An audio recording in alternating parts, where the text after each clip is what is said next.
नमस्कार जी। आज मैं अपने ग्राम पंचायत लदो में आप सभी पत्रकार बंधुओं का स्वागत करती हूँ। आज मेरे साथ बैठे हुए हैं ग्राम पंचायत लदो के उप प्रधान श्री राजेश कुमार जी।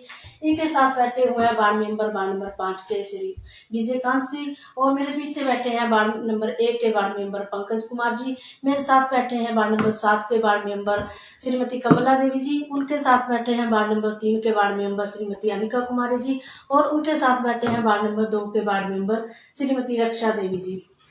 आज मैं प्रेस कॉन्फ्रेंस के माध्यम से सभी को ये बताना चाहती हूँ कि मेरी पंचायत में एक वार्ड मेंबर है वार्ड नंबर 5 के श्रीमती पूनम रानी जी। वो अक्सर ऐसा करते हैं कि जब भी पंचायत कार्यालय में आते हैं तो वो हमेशा लड़ाई करते हैं, पंचायत के विकास कार्यों में कोई सहयोग नहीं देते हैं। और जब भी उन्होंने पंचायत में आना, सिर्फ पंचायत बैठक को ही वो आते हैं, सिग्नेचर करते हैं और उसके बाद लड़ाई करके चले जाते हैं। पिछले कल 25 तारीख को हमारी पंचायत बैठक थी। पंचायत बैठक में सभी पंचायत सदस्य यहाँ पर बैठे हुए थे। पंचायत सचिव थे, हमारे रोजगार से श्री राकेश कुमार भी यहाँ पे बैठे हुए थे। परंतु आज मुझे लोगों के जरिए और फेसबुक के जरिए ये पता चला कि अमन कुमार जो उनका वार्ड मेंबर का लड़का है, उसने फेसबुक में एक प्रेस नोट डाला हुआ है। वो प्रेस नोट जब मैंने देखा तो उसे प्रेस नोट नहीं कहा जा सकता है। उन्होंने प्रेस नोट में लिखा है कि जो उनकी माता जी हैं श्रीमती पूनम रानी जी, उनको सचिव महोदय जी ने जो उनके साथ बदतमीजी की।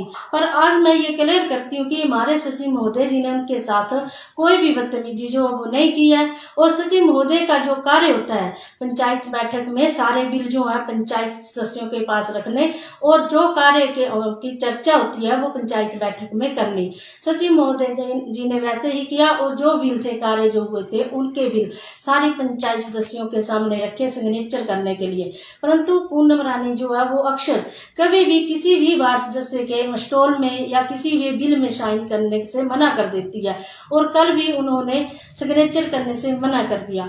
अगर इन फ्यूचर कल को कोई अगर वो पूनम रानी अगर कोई काम करती है तो मेरे वार्ड सदस्य अगर उनके बिलों में साइन नहीं करेंगे तो उनके बिल कैसे पास होंगे, उनका कार्य मैं कैसे करवाऊंगी पास फिर। और जो वार्ड नंबर 5 है, मैं एक प्रधान हूँ, मेरा एक दायित्व है कि मैं इक्वल सभी वार्डों को देखूं। अगर मेरा वार्ड मेंबर काम करने में सक्षम नहीं है तो मैं उस वार्ड को भी अपने साथ लेकर चलती हूँ।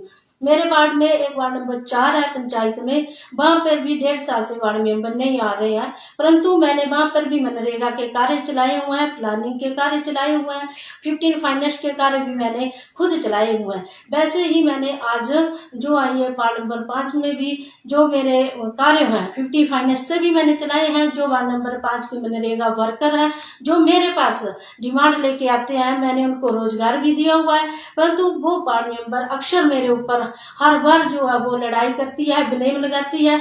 आज इतनी गिर गई वो एक वार्ड मेंबर की एक पंचायत सचिव के ऊपर झूठा आरोप जो है वो लगा रही है, जो आरोप जो सरासर निराधार है। मेरी सारी पंचायत जो है इसमें गवाह के रूप में बैठी हुई है कि ये वार्ड मेंबर ने झूठा आरोप लगाया हुआ है। और वार्ड मेंबर का बेटा जो है वो अक्सर धमकियां देता है, मेरे सचिव महोदय जी को भी फोन करके धमकियां देता है।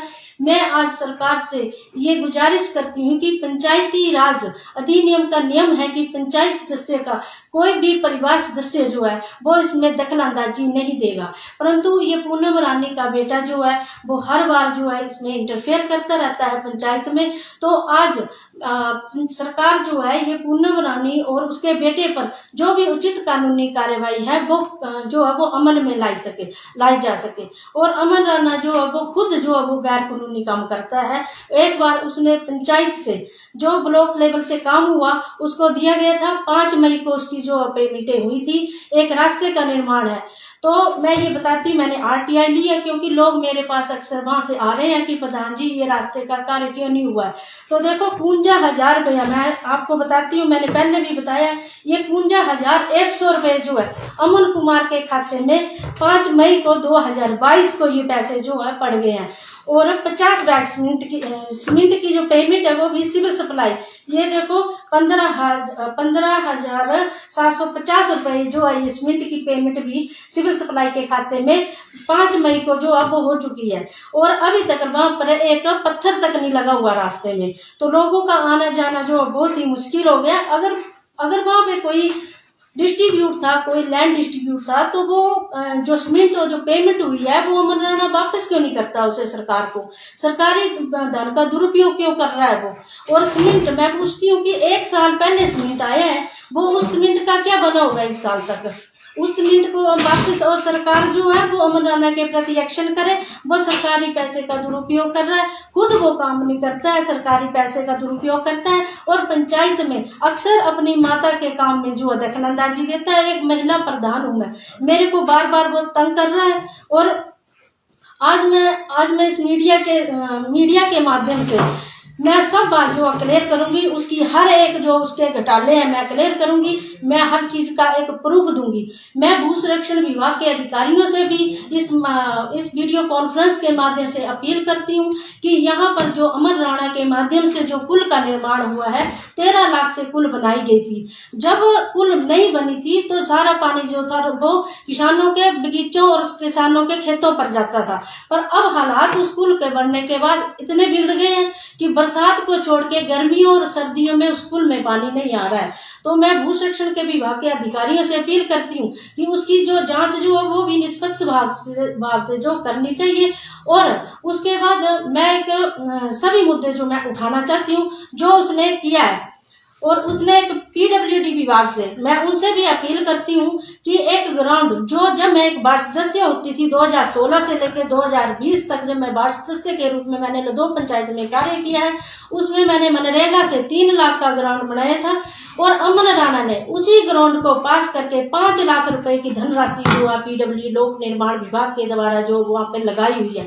तो मैं लोक निर्माण विभाग के भी उच्च अधिकारियों से आज वीडियो कॉन्फ्रेंस के माध्यम से अपील करती हूँ कि इस ग्राउंड की भी जो है निष्पक्ष जांच की जाए और लोगों को जो है वो सारी जो सच्चाई है वो सामने बताई जाए। ये खुद ही गलत काम करता है और मेरे पर आरोप लगाता है। और इसने बोला है, ये बोल रहा है कि एक 80,000 का जो है मैंने एक डंगा लगाया है, उसकी हाइट जो 4 फुट है। आज मैं वीडियो कॉन्फ्रेंस के माध्यम से उसको चैलेंज करती हूँ कि उसकी हाइट अगर 5 फुट या 8 फुट से ज्यादा निकली तो वो खुद यहाँ आके सरेंडर करेगा और खुद पंचायत में जो हमसे माफी मांगेगा। और मैं आज उनको अमन राणा और उसके बेटे को सरेआम चैलेंज करके बोलती हूँ कि अगर 1 हफ्ते के अंदर अंदर उसने आरोप पंचायत सचिव और ग्राम पंचायत लदों पर लगाए हुए हैं वो विकास खंड अधिकारी के सामने साबित करें। आरोप लगाना तो आसान होते हैं, पर आरोप साबित करना जो होते हैं वो मुश्किल होते हैं। अगर अमन राणा या उसकी मदर 1 हफ्ते के अंदर अंदर जो है वो सारे आरोप साबित नहीं करेंगे तो मैं खुद प्रधान होने के नाते उच्च न्यायालय में जाके उसके ऊपर, उसकी माताजी के ऊपर जो है वो मानहानि का केस जो है वो दायर करूंगी। प्रधान जी, आपने कहा कि जो भी आपने आरोप लगाए हैं इनके बारे में आपने विकास खंड अधिकारी से कभी बातचीत की है? जो हमारे पिछले विकास खंड अधिकारी थे, मैंने उनको रिटर्न रूप में काफी बार भेजा था कि ये जो रास्ते का निर्माण है ये किया जाए, क्योंकि सीमेंट जो है 1 साल हो गया सीमेंट की पेमेंट को आए हुए, तो अभी तक काम नहीं हुआ है। पर कोई भी इसकी इंक्वायरी नहीं हुई है। अब जो वीडियो साहब हमारे नए नए आए हैं, अभी मेरी उनसे मुलाकात वैसे नहीं हुई है। जब भी उनसे मुलाकात होगी तो मैं विकास खंड अधिकारी को जरूर बताऊंगी, क्योंकि मैं एक प्रधान हूँ, विकास के लिए लोगों ने मुझे चुना हुआ है। तो मैं चाहती हूँ कि जहाँ पर गलत हो रहा है मैं वहां पर आवाज जरूर उठाऊं। धन्यवाद।